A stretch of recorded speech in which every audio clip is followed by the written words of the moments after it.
just want to thank you for the time that you've taken for us to conduct this interview. Okay, great. It really means a lot to us. Okay. Okay, then my first question is, what is success to you? How do you describe success? Okay, great. Just for the sake of the viewers, maybe you might tell what's your name. Okay, my name is Mutoko. Okay. I'm currently doing my bridging at BAC. Okay. I'm doing entrepreneurship and business leadership. Okay, and of course, Yes. my name is Wilbert Mutoko. They call me the financial doctor. Okay. Okay. Yeah. All right. Thank you for having me. Yes. Then my first question is, what is success to you? How do you describe success? Okay. Well, to me, success means being able to attain my goals. Okay. In other words, I sit down, I set some goals. This is what I want to achieve. And if I'm able to achieve those goals and possibly continue to achieve those goals throughout my life, that's what I call success. And probably I should say, for me, I believe in all-around success. All-around success meaning that I should be successful spiritually. I must also be successful socially, financially, academically, in business, in my health, everything, all-around success, and maritally as well.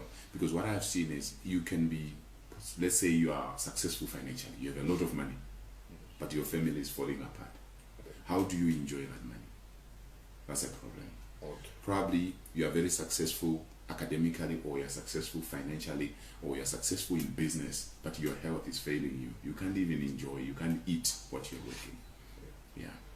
Okay, like I realize that almost everybody want to succeed in life, in their health, their academics, financially. They want to succeed, Right. but only a few of us really succeed. What do you what do you think what do you believe that is the result of that? Okay, I think there are many reasons, but I will pick on two. Number one, I don't think it's everybody who is willing to be successful. Anybody can say they want success, but how many are willing to pay the price? I always tell people that success is not free. There is what to do. You want to pass at school, ask those that pass at school, what do? They pay the price. How do they pay the price? They attend classes all the time. They consult with their teachers. They read. They don't end their classes in class. They go out there and do what others are not willing to do. That's paying the price. So you find that many people would want to succeed in school, but they are not willing to pay the price for passing in school. On the day of getting awards, everybody wants the awards. Yes. But when it comes to paying the price, it's not easy. Yes. So everybody wants a successful marriage. But how many people are willing to do what those who succeed in marriage do? How many are willing to keep themselves a virgin? How many are willing to read books on marriage before they get married? How many are willing to keep themselves? You get the point? Yes. Many people say they want to succeed in business. But how many are willing to work extra hours? That's the question. Okay. Yeah. Like what you are saying is that for you to be successful, there are habits that you have to be engaged in those kind of things for you to succeed. Yes. Then the question is yourself, what are your habits that you say, these are the habits that made me successful in my life? Okay, obviously I'm a very studious person. Yes. I love studying. I love knowledge because I know that people perish because of ignorance. When you don't know what you are doing, you are obviously going to fail. So whether it be for my marriage or for my academics or for business or whatever it is, I always make sure I study, I research. I never do anything without researching. Okay. Yes, so that's one of the things, research. Research. And of course, coaching.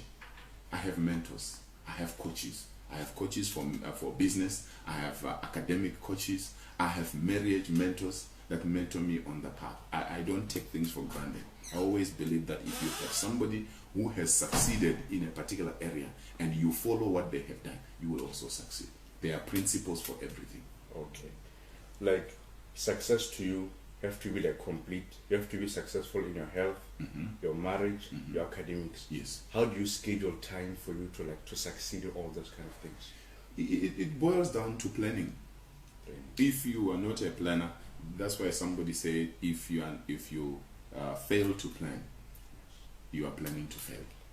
right? So I have a schedule, I have a diary that I follow. From this time to this time, I'll be doing this. From this time to this time, I'll be doing this. From this time to this time, I'll be doing this. So, for instance, I would say, when I wake up in the morning, I have time for prayer. I have time for studying the Bible. I have time for exercise. Yeah? Yes. If I don't schedule those things, it won't happen.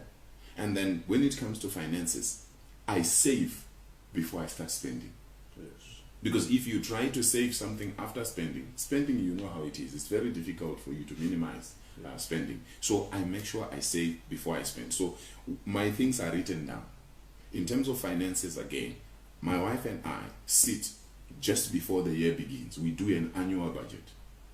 Because I have discovered governments have budgets, companies have budgets, individuals tend to take it for granted. But it's important. We sit down, we have a budget. There are no major things that we use money for throughout the year if they are not budgeted for. Right? Yes. And then each month again, we still sit to adjust a few things before the money comes. Yeah? So those are some of the habits. Okay. Then I wanted to know, like, the clubs or associations or the kind of books that you read for you to be where you are right now.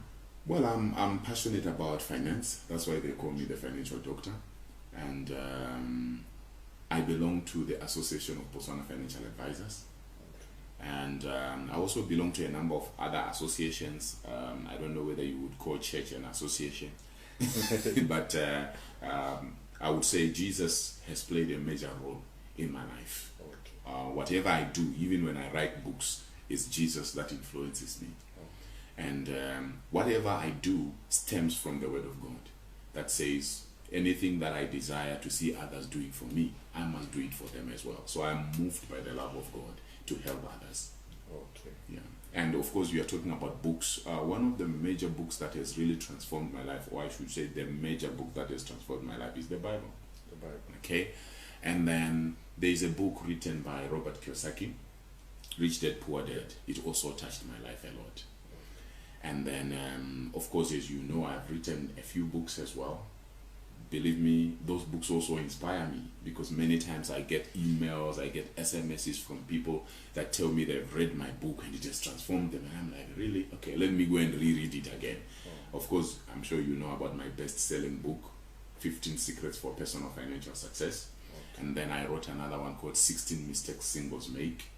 And then the third one is called What You Have Is Enough. And on the pipeline, I have another one coming called 10 Secrets for Success in Marriage. Oh, yeah, that's great. Yeah. So lastly, I wanted to know, what would you say to the youth? How can they be successful in their life? There is another book I'm writing called The 7 C's of Business Success. Yes. Okay, but I think these 7 C's can be applied to any other part of life. And I'm talking about number 1, capacity. Okay, on the 7 C's, there's capacity. What are we talking about capacity? We are saying if you want to be successful in life, you must be able to build your capacity. It doesn't matter where you were born. It doesn't matter you have parents or you don't have parents. It doesn't matter you have money or you don't have money. Learn to build your capacity. How do you build your capacity? By increasing your knowledge. Whatever it takes. I don't know how many videos I have of other successful people out there. I don't know how many books I have in my personal library. I have a balanced library with books on marriage, with books on this, with books on money, books on health, to balance myself. So you must build your capacity. Increase your knowledge level on a daily basis. Yes. Some people see me reading other people's books. They say, oh, you are an author and you are reading other people's books. And I laugh. I say, how can you be an author if you don't read? Yes. If you are not reading or researching, then you can't be an author. Okay? So build your capacity. If it means going to school, go to school. If it means reading books, some people, they don't like going to school. That's fine. But at least read books, what we call personal education. All right? Personal development. This is very crucial. If you're not developing yourself, you will soon expire. Okay? That's capacity. Number 2 is character. Many people fail because of character defects. Whether you are employed somewhere, or you are a student, or you are a father, you are a mother, you are running a business. If you lack character, you are doomed. No matter how much capacity you have, if you have no character, you are doomed. So everybody among the youth as well, we are saying, develop your character. Are you enviable? What do people say in your neighborhood? Does your family envy you? Do they like you? You can't succeed anyway if you lack character. And the third thing is competence. When you say you do something, can you show us that you are able to do? If you say you are a musician, sing, let's hear. Can we enjoy your music? Are you competent enough? If you say you are a business person, be competent. I'm impressed with you because we agreed that we are meeting early morning and you came even earlier than me. Those are the type of youth we are looking for. Not people that have a meeting at 8 and they don't show up, or they come at 11. That shows a defect in your character and your competence as well. And number 4C there is connections. Somebody said your network determines your net worth. Yes. Yeah? Who you know determines how far you can go. For me, I believe it even starts with who you know spiritually. If you know Jesus, who knows everybody in the world, who created everybody, that's a very powerful network. Yes. Not only that, you also need to know some people in the industry. For instance, you are a student. Who do you know in the industry? Yeah? Who do you know? You sit down with other students in class. Do you know who they know? So you have to network. You have to be connected. It's very important for you to have connections. If you don't have connections, whether in career or in business, you will not make it much. Yeah? And then the 5th C is charity. You must have love.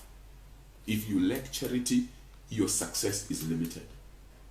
You have to love people.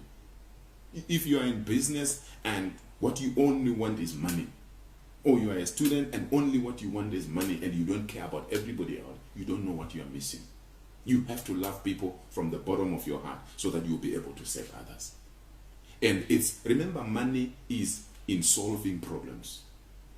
Money is in adding value to other people's lives. People are willing to pay you if they can see that you are solving their problem or you are adding value to their life. So charity is very important. And of course, the 6th C is coaching. Everybody needs a coach or a mentor. Yeah? Yes. Because, you see, your coach or your mentor is like a ladder. You want to go higher, you need a ladder. If you ignore a ladder, the kind of jumping you need to go to the top might break your legs. Exactly. Your mentor or your coach has gone ahead of you. They have already succeeded in a particular area in their life. You can have a spiritual mentor, a business mentor, a financial mentor, and so on. And a health mentor is allowed. Yes. Okay? I will not have time right now to distinguish between coaching and mentorship, but have a coach, have a mentor. It's very important. And unfortunately, the youth, most of them are arrogant. They believe they know what to do. Yes. Yeah? I've seen some people being interviewed maybe on radio, or on television, or in newspapers. They are asking, so who is your mentor? They say, I'm my own mentor. I'm like, for real? How do you mentor yourself? Yeah? You have to have somebody. If you were to ask me, who is the most impactful person in my life? Obviously, that would be Jesus. Yes. But if you are talking of a person born of a woman and a man, the man who has influenced me to be who I am today is my father. He was a gentleman. He was a great man. He was not the richest man, but he was a great father. Yes. And you can see that coming through my children, my biological children, and through my mentees. You talk of the greatest among women, that's my mom. A great woman. She was not that rich, she was not educated, but a lot of character that she has put into me. And then obviously, if you ask me my business mentors and so on, even if you look at my books, I will tell you the people that have impacted my life. So to say you have no coach, you have no mentor, either you are lying or you are cheating yourself. Everybody must have a coach, everybody must have a mentor. And of course, number 7C is cash management. No matter what you do in life, if you don't know how to manage money, you are finished. People must learn to manage money. And some people are thinking, oh, I will learn to save money when I have a lot. No, remember you were talking about habits earlier on. Yes. If you don't know how to save money when you have 100 pull, are you telling me when you have 1 million you will know how to save? That's a joke. You start by saving money on the small amount that you are getting, and then as it grows, you'll be able to save more. That's what I would say to the youth. And of course, still on money, don't sit at home and say, one day I will be rich.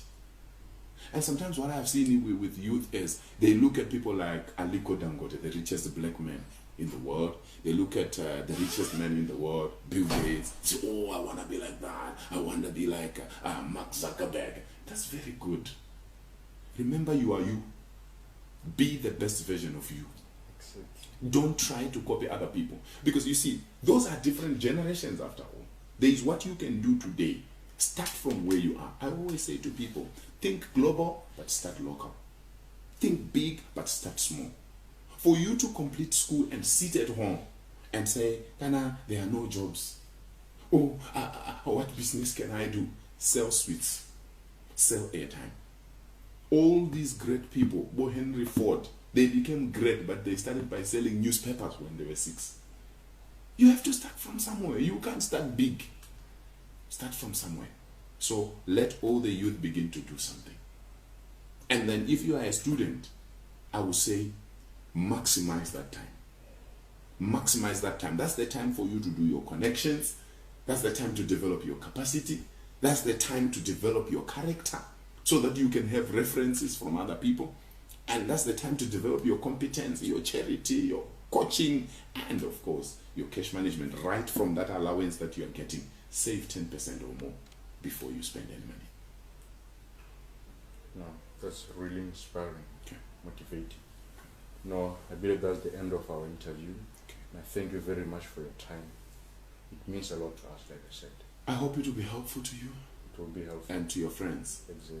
Next time we meet, we'll be talking of how you have already implemented some of these things and how they are impacting your life. Yeah. Thank you very much for your time. Thank you, sir. Okay.